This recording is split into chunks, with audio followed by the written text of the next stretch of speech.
Magandang umaga po sa ating lahat, mga kapatiran sa pananampalataya ng CJOL Camarin. Ako po ay nagpapasalamat na araw na naman ng linggo na ating bibigyan ng kapurihan ng ating Panginoon. Katatapos lang po ng ating anibersaryo na nung October 31, ngayon panibagong linggo ng unang linggo ng Nobyembre. Maraming salamat po dahil pinagpala po tayo ng Panginoon sa ating anniversary na nakaraos po ang ating 6th anniversary. Salamat po sa mga bawat isa na nagbigay ng mga biyaya na nating natanggap sa ating Panginoon. Kaya dapat natin siyang pasalamatan, papurihan, dakilain sa oras na ito at sa araw na ito. Sa umagang ito ay aking pong babasahin ang salita ng Diyos sa Awit 65 verse 1 to 6. Marapat na ikaw, O Diyos, sa Sion ay papurihan. Dapat nilang tupdin doon ang pangakong binitawan. Pagkat yaong panalangin nila'y iyong dininig. Dahilan sa kasalanan, lahat sa iyo ay lalapit. Bunga nitong pagkukulang, kaya kami nalulupig. Gayunpaman, patawad mo'y amin pa ring nakakamit. Verse 4, silang mga hinirang mo upang sa templo manahan. Silang mga pinili mo'y mapalad na tuturingan. Magagalak kaming lubos sa loob ng templong banal, dahilan sa dulot nitong pagpapala sa nilalang. Verse 5, kami iyong dininig, tagapagligtas naming Diyos. Sa kahangahangang gawa, kami iyong tinutubos. Kahit sino sa daigdig, sa ibayong karagatan, may tiwala silang lahat sa taglay mong kabutihan. Verse 6, sa taglay mong kalakasan, mga bundok tumatatag. Dakilat ang lakas mo ay sa gawa nahahayag. Tunay nga po na ipapahayag natin ang kabutihan ng Diyos pamagitan ng ating pagsamba at pagpupuri sa kanyang dakilang pangalan. Salamat po na sa pagkabasa ng kanyang mga salita, tayo po ay manalangin. Dakilang Diyos, muli po kaming nagpapasalamat, nagpupuri. Ikaw ay aming dinadakila, sinasamba, at ang aming puso, Panginoon, ay binibigay po sa iyo dahil ikaw ang nagbigay ng aming buhay upang ikaw ay papurihan, parangalan sa aming mga buhay. Tunay nga po, Panginoon, naririto kami na kami ay yung patawarin. Kung ano man pong nakikita mo mga kasalanan sa aming mga puso, patawarin mo po kami dahil nagkasala po kami, Panginoon, sa buong isang linggo na kami iyong nagkasala, Panginoon. Ngayon lumalapit po kami sa iyo, napatawarin mo kami. Linisin ang aming mga puso at kaisipan upang maging karapat-dapat po kami lumapit at magpuri at sumamba sa iyo, Panginoon. Salamat din po sa iyong pag-iingat. Maraming salamat po sa nakaraos na anniversary, Panginoon. Ngayon, araw na naman po ng linggo, ikaw ay aming papupurihan at sasambahin. Salamat din po sa kalakasan na panibagong kalakasan na ipinagkaloob mo po sa amin sa mga biyaya at pagpapala, pag-iingat. Ang lahat pong ito ay aming samot dalangin sa tanging pangalan ni Jesus. Amen and amen. Ngayon po, tayo po ay dadako sa praise and worship. Pangungunahan po tayo ni Nikki Soliman. Isang pinagpalang umaga po sa ating lahat. Tunay nga po na napakabilis ng panahon at ngayon ay buwan na ng Nobyembre. Napakarami pong nangyari ngayong year 2021 at maaaring ang iba sa atin ay dumaan sa iba't ibang mga pagsubok o trials sa buhay. But as we sing our song this morning po, let us be reminded of God's promise or God's word in Philippians 4:13, I can do all things through Christ who strengthens me. Tunay nga po na lahat ng bagay, anuman po yung mga pinagdaraanan natin, ay mapagtatagumpayan po natin as long as we are with God at nagtitiwala po tayo sa Kanya. Let's praise the Lord this morning.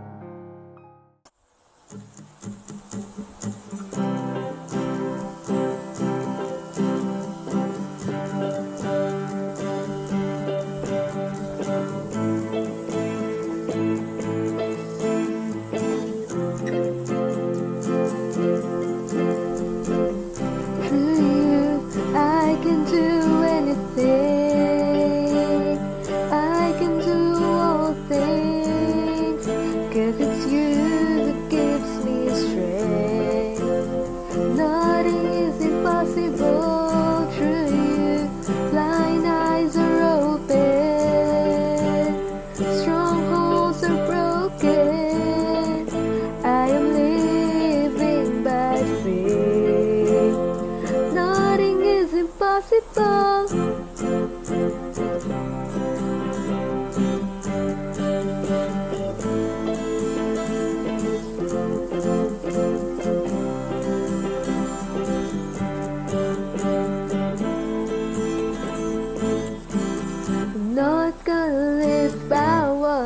I see. I'm not gonna live by what I feel. Deep down I know that you're here with me, and I know that you can do anything. Through you I can do anything. I can do all things, 'cause it's you who gives me strength. Nothing is impossible through you. Blind eyes are open, strongholds are broken. I am living by faith. Nothing is impossible.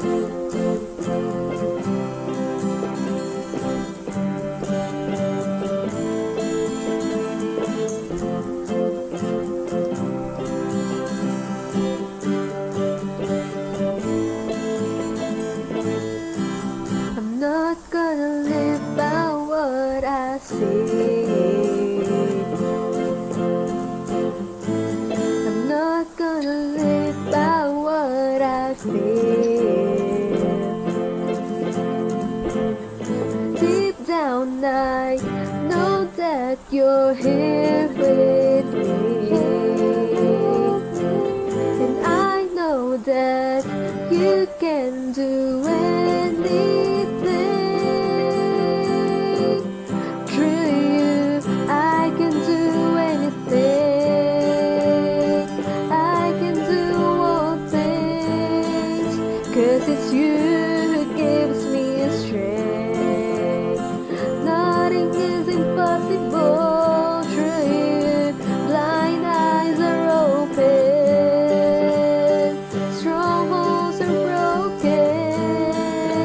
I am living by faith. Nothing is impossible. I believe, I believe, I believe, I believe in you. I believe, I believe, I believe, I believe in you. I believe, I believe, I believe, I believe in you. I believe, I believe, I believe, I believe in you. Through you I can do anything. I can do all things, 'cause it's you who gives me strength. Nothing is impossible through you. Blind eyes are open, strongholds are broken. I am living by faith. Nothing is impossible. I believe, I believe, I believe, I believe in you. I believe, I believe, I believe, I believe in you. I believe, I believe, I believe, I believe in you.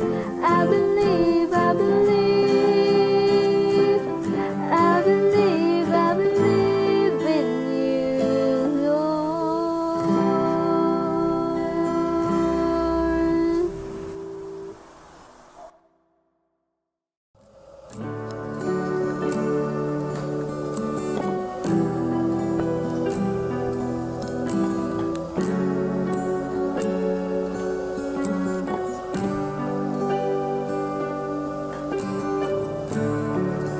Nung una pa lang ako ay inibig mo.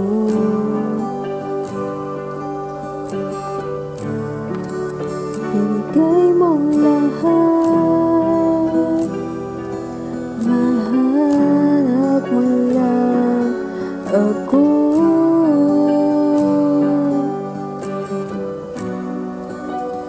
Kapahingahan na sumpungan,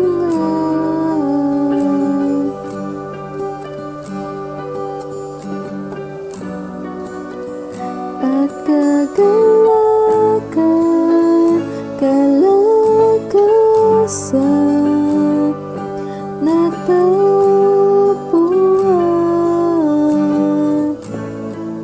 Hinanap ako ng pag-ibig mo,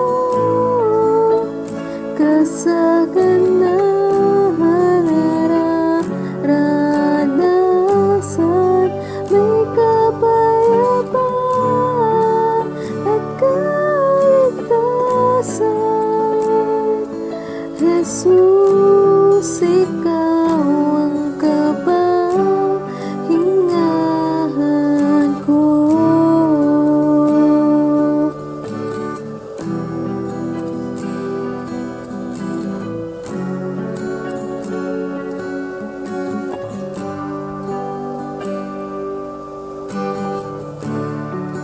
Inalay ang buhay, pag-ibig na tunay, sadyang kay tamis, kagandahan mo magpakailanman. Hinanap ako ng pag-ibig mo, kasaganahan nararanasan, may kapayapaan at kaligtasan. Jesus, ikaw ang kapahinanap ako ng pag-ibig mo, kasaganahan nararanasan, may kapayapaan at kaligtasan. Jesus, ikaw ang kapahingahan ko.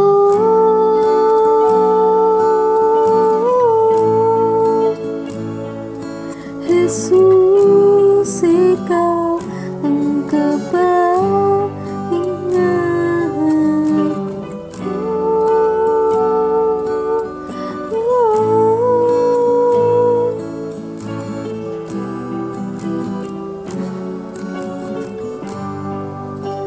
Para sa'yo ang awit ko,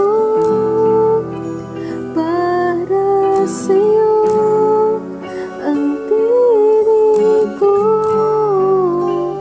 para lang sa'yo iniaalay ang buhay ko, para lang sa'yo, para sa'yo ang awit ko, para sa'yo ang tinig ko, para lang sa'yo iniaalay ang buhay ko,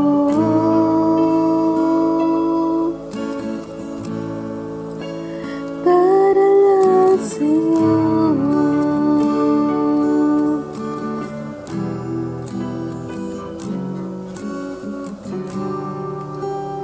Para lang sa'yo.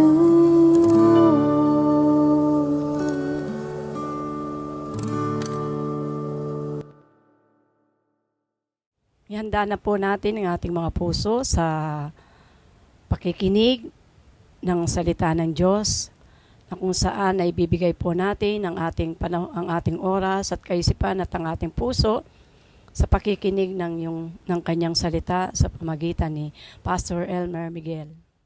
Pinagpalang linggo sa ating lahat, mga kapatid. Tayo po ay nagkakasama-samang muli upang pasalamatan ng Panginoon. Meron pa po tayong reflection o meron pa po tayong hangover mula po sa ating ika-6 na anibersaryo ng ating iglesia. Salamat po sa Panginoon sa provision na binigay niya sa atin, provision pinansyal, provision spiritual, at maging sa provision physical, pinagkaloob ng Panginoon. Narating natin ang ika-6 na taon na tayo po lahat ay muli nagkakasama-sama at walang humpay na tagumpay na binibigay ng Panginoon sa atin sapagkat siya lamang po ang ating dakilang Diyos na manunubos at ating pinsasalamatan.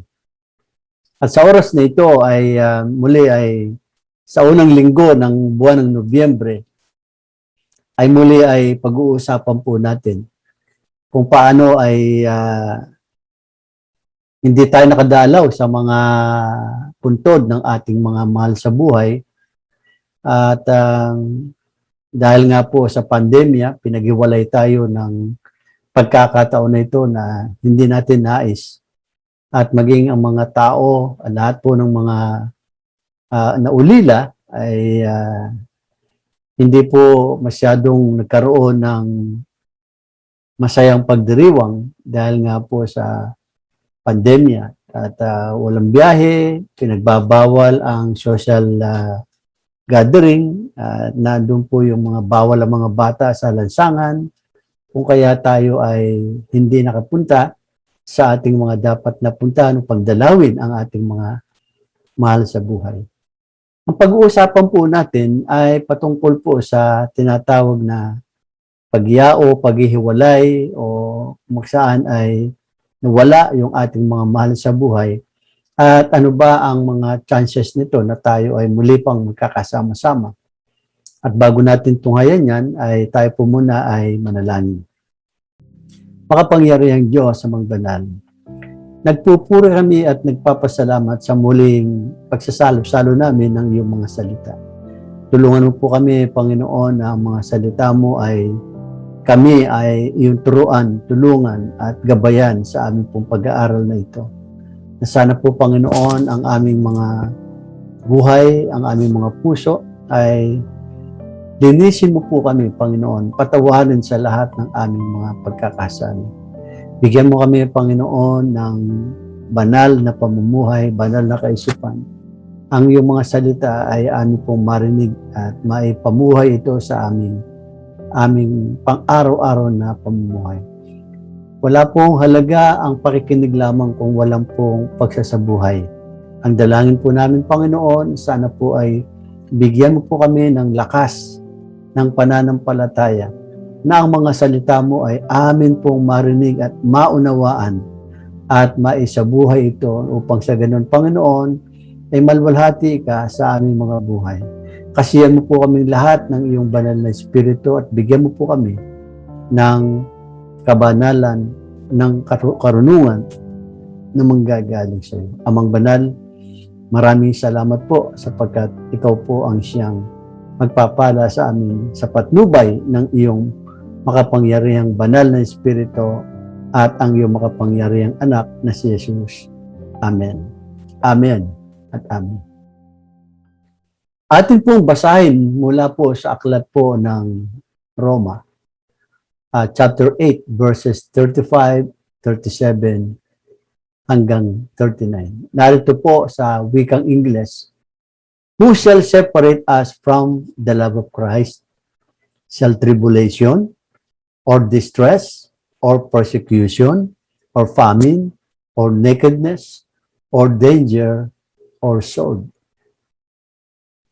37, the answer is resounding no.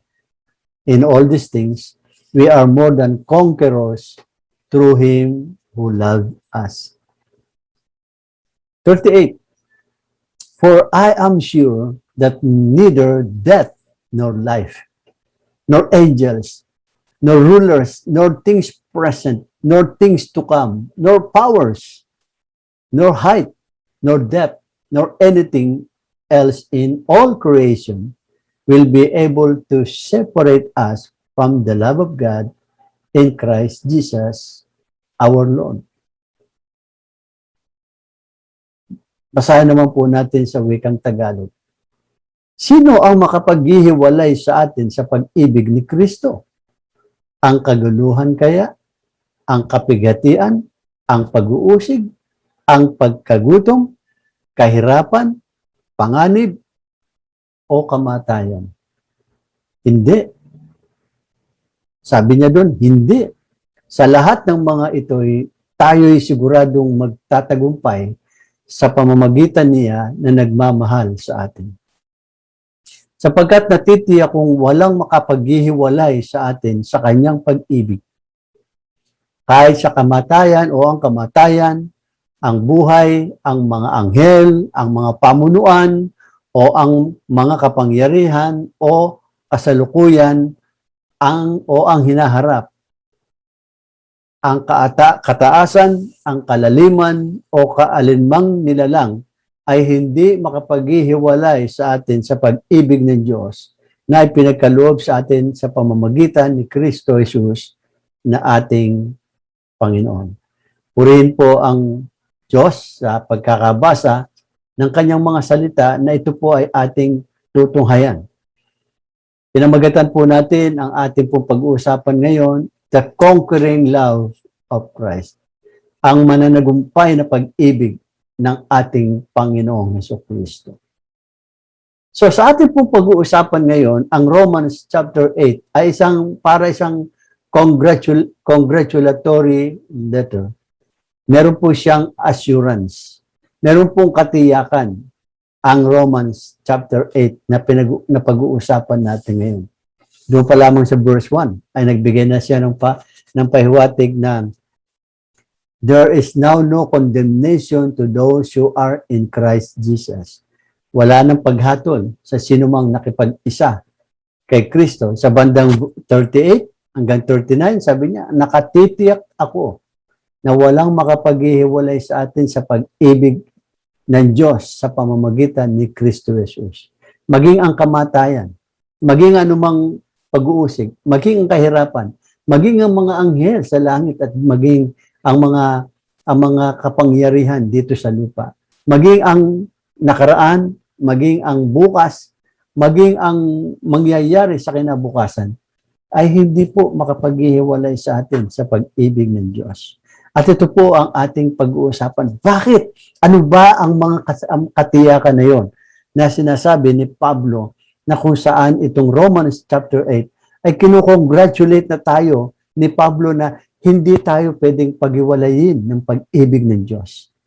Samantalang itong mga nakaraang taon, halos 2 taon na tayong nakapadlock o naka-lockdown sa ating mga kinauupuan, kinatutuluyan, halos marami na ang nangamatay, marami ang nawalan ng trabaho, marami ang nawalan ng pag-asa, marami ang mga taong tumangis dahil nga po sa kahirapan, sa kawalan, sa kagutuman. Ang lahat bang yan ay makapaghihiwalay sa atin sa pag-ibig ng Diyos?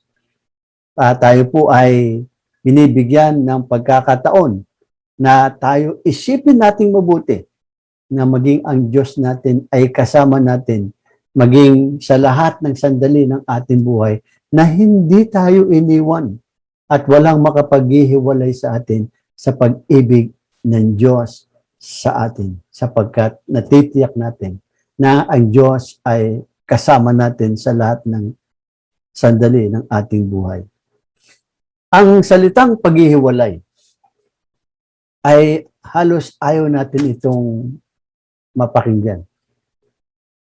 Masakit ang kalooban natin kapag nahiwalay tayo sa isang mahal natin sa buhay o maging sa ating mga kaibigan o maging sa lahat ng ating minamahal na mga trabaho, nagkakahiwalay tayo dahil nga po sa pandemic na ito. At hindi lamang yun, dahil sa kamatayan, kahirapan, kagutuman, nagsasara ang mga malalaking mga business mga business firms. At ang mga business sectors ay nalulugi kung kaya nagtatanggal sila ng tauhan, ng trabahador sa kanilang mga pinapasukan trabaho. At kung saan ito ay ayaw nating mapakinggan ang salitang, oh, hiwalay na tayo ngayon, ito na ang iyong separation pay, don't call us, we'll call you. Parang ang hirap tanggapin ng paghihiwalay. Dahil ang paghihiwalay po ay meron po tinatawag na disadvantage at saka advantage. At sa pamamagitan nito ay, ang salitang ito ay itinakda at naisulat na sa mga libro, naisulat sa mga diksyonaryo, nasulat sa, maging sa kasaysayan ay naroon. Saan man librong nalimbag ay may salitang hiwalay at ito ay hindi maiiwasan.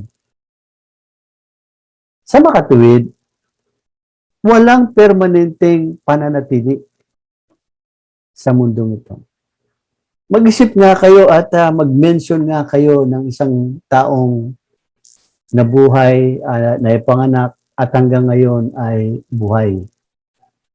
Ibig sabihin nito ay walang pananatili sa mundong ito. Subalit, ang pinag-uusapan natin dito, kahit na may kamatayan, ang Panginoon, ang Diyos, ang kanyang pag-ibig sa atin ay walang kamatayan, walang katapusan, walang paghihiwalay na mangyayari sa atin sa harapan ng Diyos sapagkat siya mismo ang siyang magbibigay sa atin ng pananagumpay. Atin pong tignan mula po sa aklat po ng mga ngaral sa wikang Ingles sa Ecclesiastes chapter 1 o chapter 3 verses 1 to 5. Narito po ang sinasaad. For everything there is a season and a time for every matter under heaven. May panahon, merong kanya-kanyang oras at itinakda sa tao na kung saan sinasabi ni Kuya Kim, Matienza, sabi niya, weather lang yan. Panahon lamang yan. Sa verse 2, sabi doon, a time to be born and a time to die. A time to plant and a time to pluck up what is planted.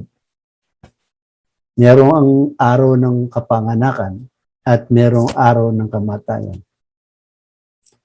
Sa ating buhay ay the moment na ang tao ay naipanganak, tandaan ninyo, nagsisimula na siyang mamatay.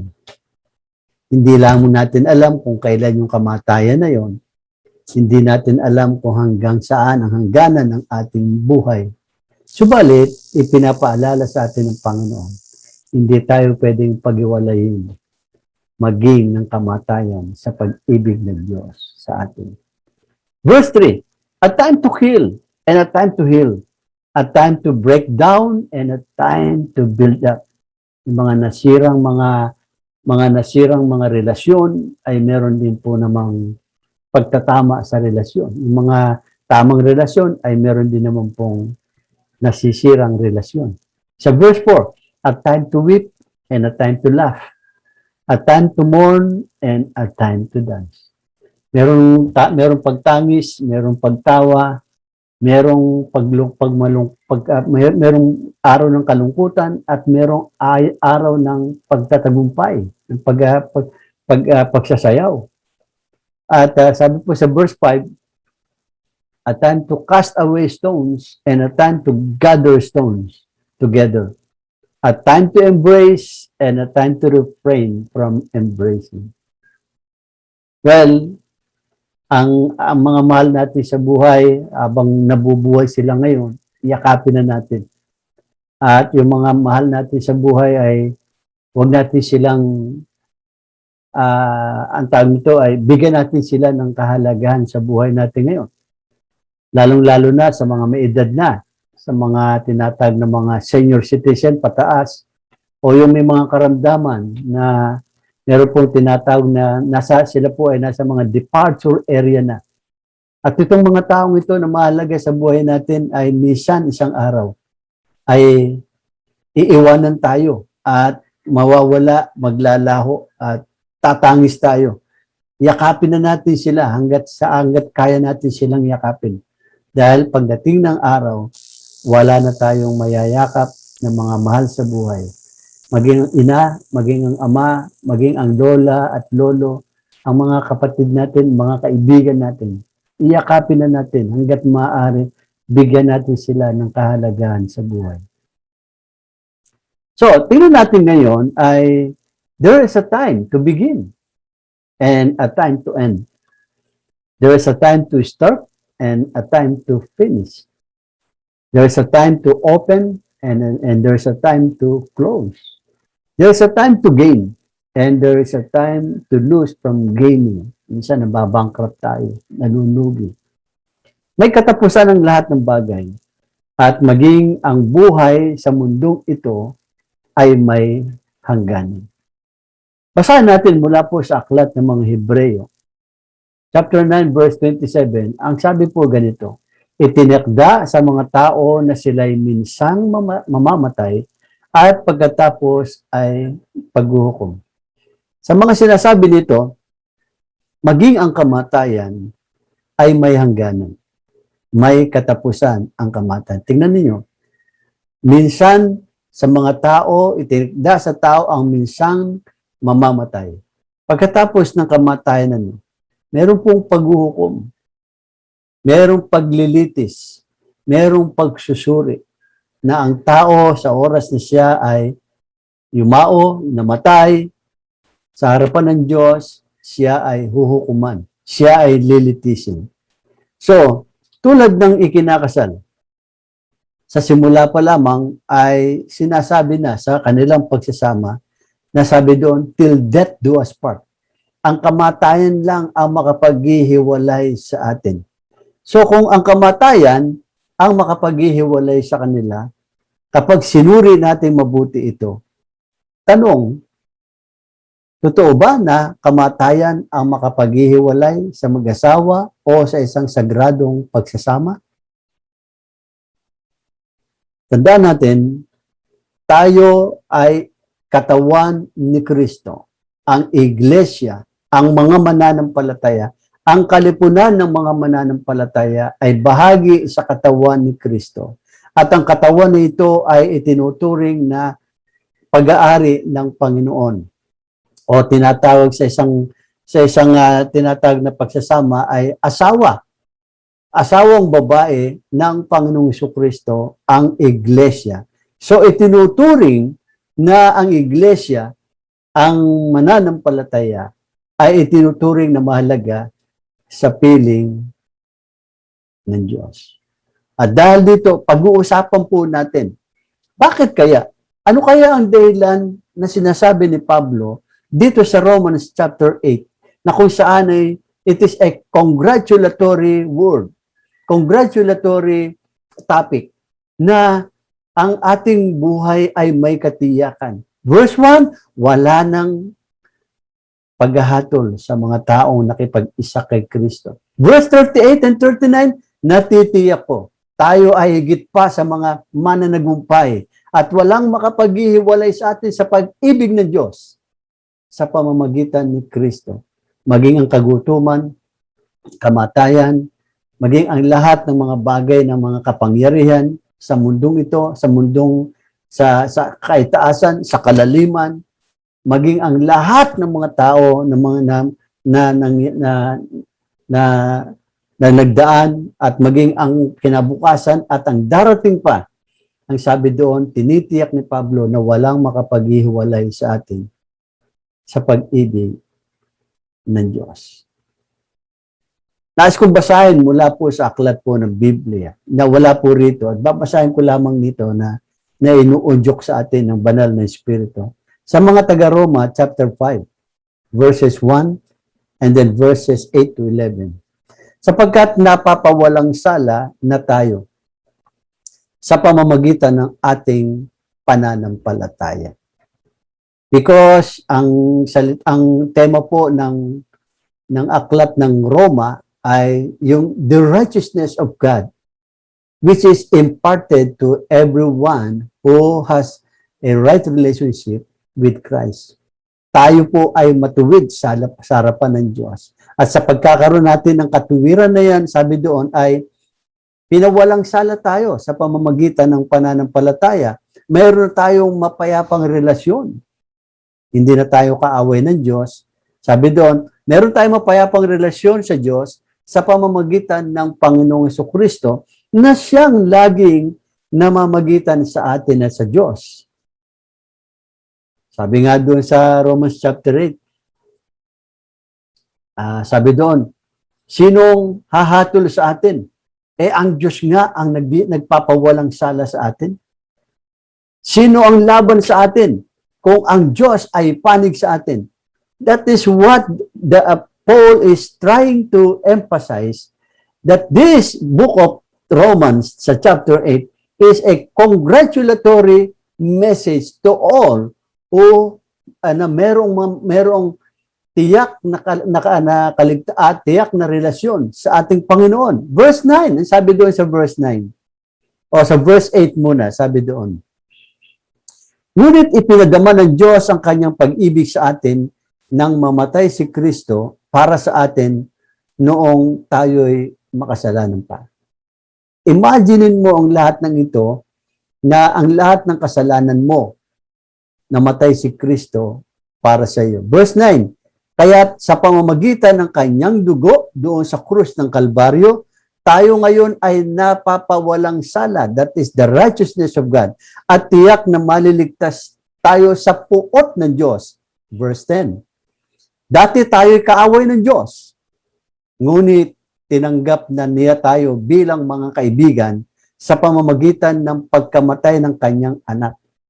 Pasalamat tayo kay Jesucristo sapagkat siya'y namatay hindi para sa kanyang sarili, hindi para sa kanyang kasalanan, kundi para sa atin. Sabi nito, at dahil dito, tiyak na maliligtas tayo sapagkat si Kristo ay buhay. Hindi siya nanatiling patay, hindi siya nanatiling nilibing, kundi sa ikatlong araw, siya ay muling nabuhay. And then verse 11, at hindi lamang iyan, tayo'y nagagalak at nagpupuri sa Diyos sa pamamagitan ng ating Panginoong Hesukristo. Sapagkat dahil sa Kanya ay tinanggap tayo bilang mga kaibigan ng Diyos. Pinatay na natin ang Panginoon ng dahil sa ating mga kasalanan. Subalit dahil sa habag ng Diyos, si Kristo ay muling nabuhay. At ang lahat ng nananalig kay Hesukristo ay muling mabubuhay din sapagkat ang Espiritong bumuhay kay Jesucristo ay siya rin ang bubuhay sa atin. So ano ngayon ang ating mga adikain o ano yung ating mga punto na ating dapat na pag-usapan sa ating pong tatalakayin ngayon? Ay ang sabi po ay ganito.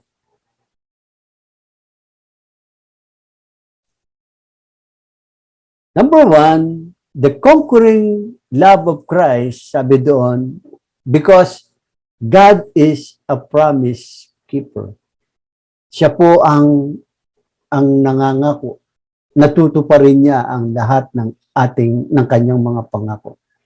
At kung titingnan natin, sabi nga po doon sa Hebrews chapter 10 verse 23, para maunawa natin salitang promise. Let us hold fast the confession of our hope without wavering. For he who promised is faithful. Sabi nga doon sa ikalawang Timoteo, sabi niya, kung tayo man daw ay hindi tapat, ang Diyos ay tapat pa rin na hindi niya kayang i-deny ang kanyang sarili bilang isang tapat na Diyos. Sa kanyang katapatan, nagsimula ang lahat ng ito nung nagkasala ang tao, kasala si Adan at si Eva. At sa pagkakasalang yun, gumawa ang Panginoon ng paraan upang muli niyang makaniig ang tao. Dahil ang tao, nung siya magkasala, humiwalay sa piling ng Diyos. Sapagkat ang Diyos ay banal at ang tao ay makasalanan, hindi pwedeng pagsamahin ang makasalanan at ang banal. Parang tubig at saka langis. Hindi pwede silang magsama. Kahit na paghuluin mo, kahit na ito'y halu-haluin mo, kalugin mo ng kalugin, haluin mo ito, at maghihiwalay pa rin ang tubig at ang langis. Subalit sa atin bilang mga makasalanan, ang ginawa ng Diyos ay gumawa siya ng paraan upang ang kasalanan ito ay mapawi sa pamamagitan ng kanyang buktong na anak na si Jesucristo, na ang kanyang dugo ang nagpawalang sala sa atin dahil ang banal na Diyos, ang kanyang banal na dugo ay hinugasan ng ating mga kasalanan at naging banal tayo dahil sa biyaya ng Diyos, at doon ay nagsimula tayong sumampalataya sa ating Panginoon. So, pangako niya na yan noon pa man, basahin niyo yung Genesis chapter 3 verse 15. Pinangako ng Diyos na magpapadala siya ng isang tagapagligtas. Pinangako ng Panginoon na ang tagapagligtas na ito ang siyang magbibigay sa atin ng tagumpay. At hanggang sa doon sa krus ng Kalbaryo ay ipinangako niya. Kaya sinabi ni Pablo, natitiyak ko na walang makapaghihiwalay sa atin sa pag-ibig ng Diyos sa pamamagitan ni Jesucristo. At lahat ng ating kaligtasan ay ibinigay ng Panginoon nang dahil sa kanyang buktong na anak ni Jesucristo. Ipinangako ng Panginoon kay Abraham, kay Isaac, kay Jacob na bilang matanda ni si Abraham, sabi niya, kasi dami ng buhangin sa dagat ang iyong magiging supling. Bilangin mo man ang mga bituin sa langit, ganung karami ang iyong magiging supling. Tinupad ng Diyos ang lahat ng pangako niyan. Tinupad ng Panginoon na ang lahat ng bansa ay pagpapalain ko sa pamamagitan mo. Ang magpapala sa iyo ay pagpapalain ko, ang susumpa sa iyo ay susumpain ko. At ang Diyos sa kanya sinasabi, for He who promised is faithful. Hanggang sa panahon natin ngayon, mga kaibigan, ay natatamasa natin because God is a promise keeper. Siya po ang siyang tapat na nangangako sa ating lahat. So dahil dito, nais nating bigyan ng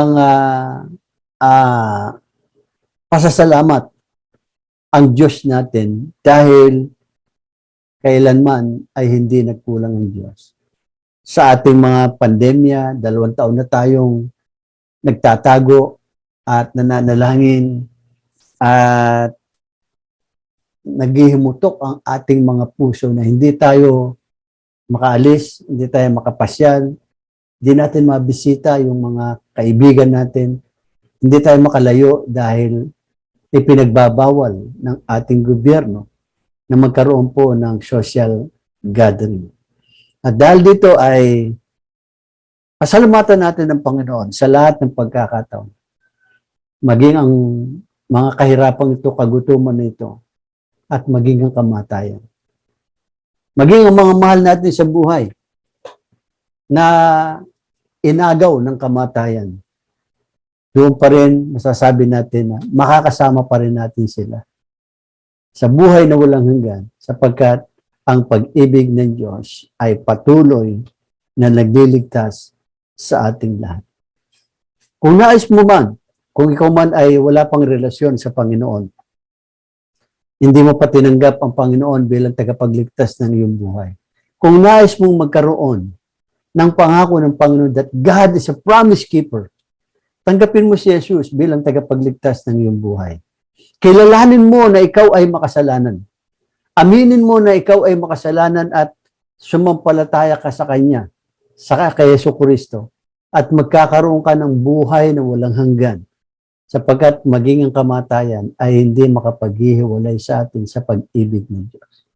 Masaya tayo magkakasama-sama pagdating doon sa kalangitan na walang magnanakaw, walang kamatayan, walang uhaw, walang gutom, walang anumang panganib ang mangyayari doon sa tahanan ng Panginoon.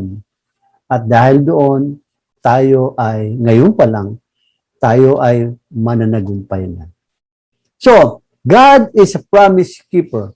That is the conquering love of Christ. Number 2, God is a great defender. Alam niyo ba yan? Na ang Diyos natin ay ating attorney. Siya yung, kumbaga ang Panginoon Jesucristo kapag sinasakdal tayo ni Satanas. Sabi nga walang panama si Satanas pagdating sa hukuman. Pagdating sa mga accusation. Dahil totoo na tayo ay makasalanan. Totoo na tayo ay wala tayong masasabi sa mga, ibig sabihin, no say tayo pagdating sa mga accusations. Nakayuko lamang tayo. Ikaw magnanakaw ka, ikaw sinungaling ka, ikaw mamamatay tao ka. Yun ang mga accusation ni Satan sa atin pagdating natin sa langit. But basahin natin muli ang sinasabi ng Romans chapter 8 verse 33. So number 2, God is a great defender. Siya po yung ating tagapagtanggol. Tingnan natin ano sinasabi sa Romans 8:33. Sabi niya rito, who shall bring any charge against God's elect? It is God who justifies. Sino ang magbibigay sa atin? Sa Tagalog, tingnan natin sa Tagalog. Nilagay ko po sa Tagalog yan. Sino ang makapaghaharap ng paratang laban sa mga hinirang ng Diyos? Gayong ang Diyos ang nagpapawalang sala sa kanila. Pakitapik nga ninyo ang inyong katabi, kaliwa at kanan. Sabihin natin, hinirang ka ng Diyos. Yan. Walang makapagbibigay sa iyo ng anumang sakdal sapagkat ang Diyos ay panig sa atin. Ang Diyos mismo ang nagpapawalang sala sa atin. Ginawa na ng Panginoon ang lahat ng bagay upang tayo na mga nananalig sa Panginoon, na tayo na dating mga kaaway ng Diyos na ngayon ay kaibigan na tayo ng Panginoon. Nasabi doon, sino ang makapagharap ng paratang sa atin? Si Satanas ba? Nasasabi sa atin, magnanakaw ka, Elmer. Sinungaling ka, Elmer. Ano pa yung mga kasalanan ng mga pwedeng ituro sa akin ni Satanas at maging sa iyo? Ang sabi ng Diyos siya pa nga ang nagpapawalang sala sa lahat ng mga hinirang ng Diyos. Tayo ay mga pinili ng Panginoon na hindi natin pwedeng pasubaliin ang lahat ng mga bagay nito. Kaya this chapter 8 is a congratulatory letter to those who are in Christ Jesus. Therefore, there is now no condemnation to those who are in Christ. We are more than conquerors. Higit pa tayo sa mga mananagumpay. Because God is with us. If God is with us, who can be against us? Does Satan can be against all doon sa lahat ng ating mga ginawa? Never. Sabi nga ng Bisaya, never. Never na tayo ay akusahan ni Satan because God is with us. He is with us. He will never leave us nor forsake us. That is the promise of God sa atin lang. The conquering love of Christ will never miss out yung ating kaligtasan kahit kailan tayo ay kasama na ng Panginoon sa ating mga buhay. And then lastly, pangatlo, sabi doon, all authority has been given to Jesus, the Son of God.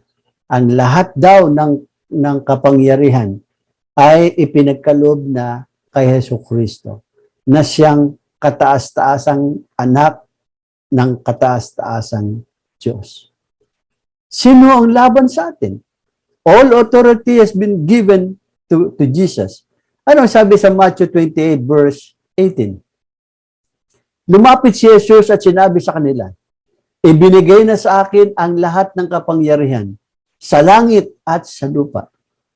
Hindi pa siya naipapako na andun pa lamang siya, naipako na pala siya rito, na namatay at muli nang nabuhay.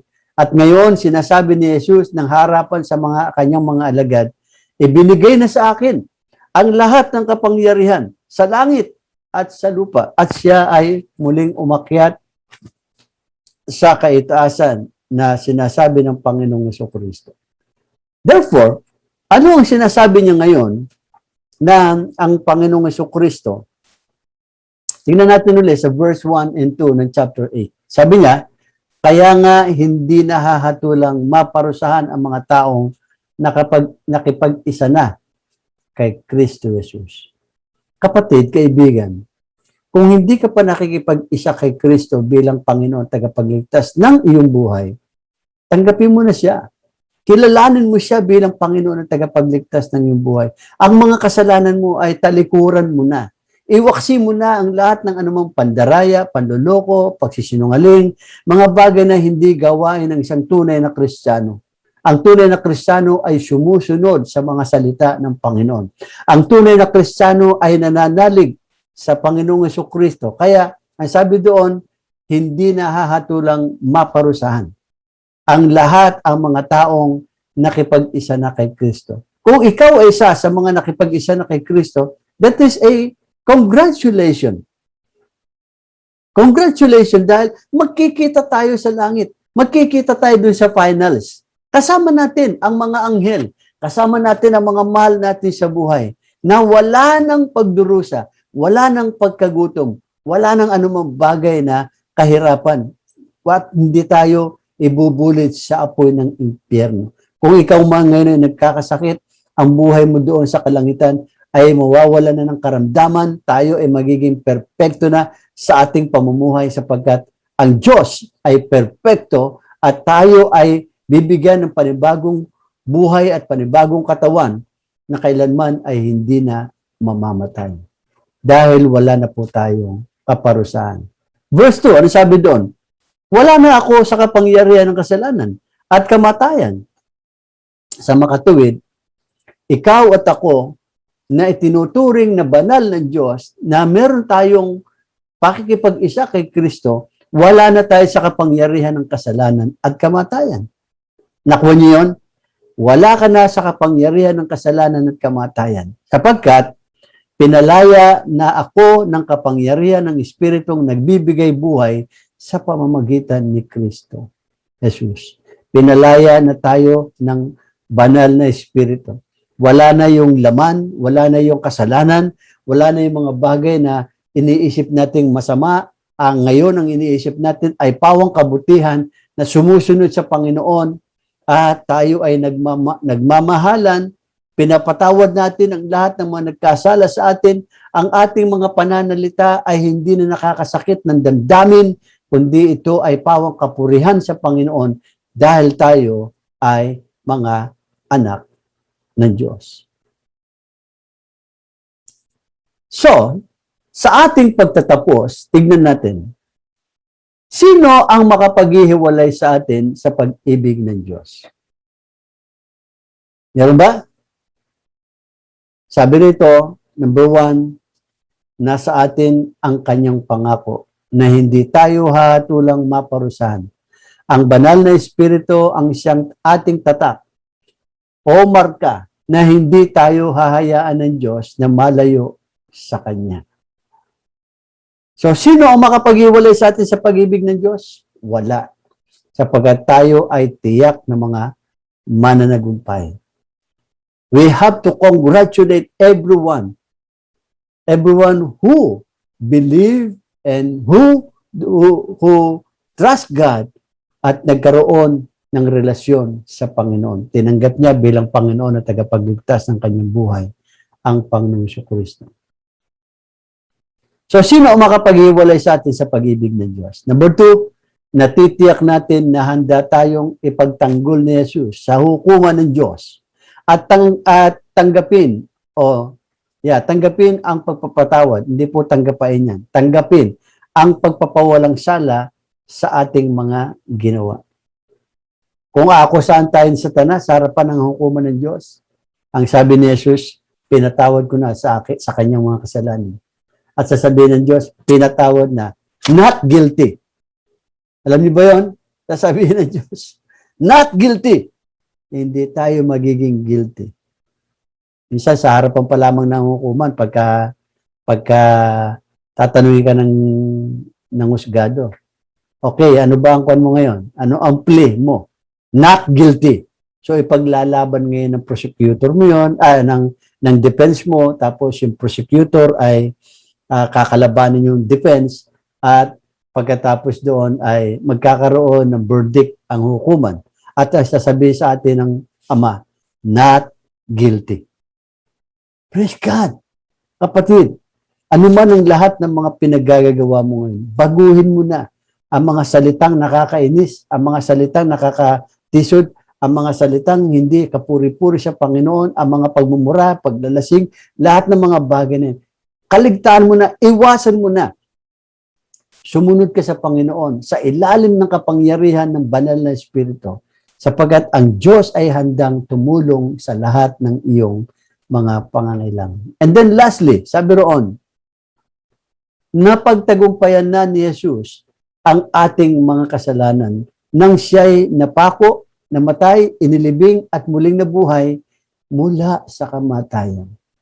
Wala na tayong dapat na alalahanin pa sa hukuman ng Diyos sapagkat binigyan na tayo ng katuwiran ng Diyos sa pamamagitan ni Kristo na siyang namatay sa atin.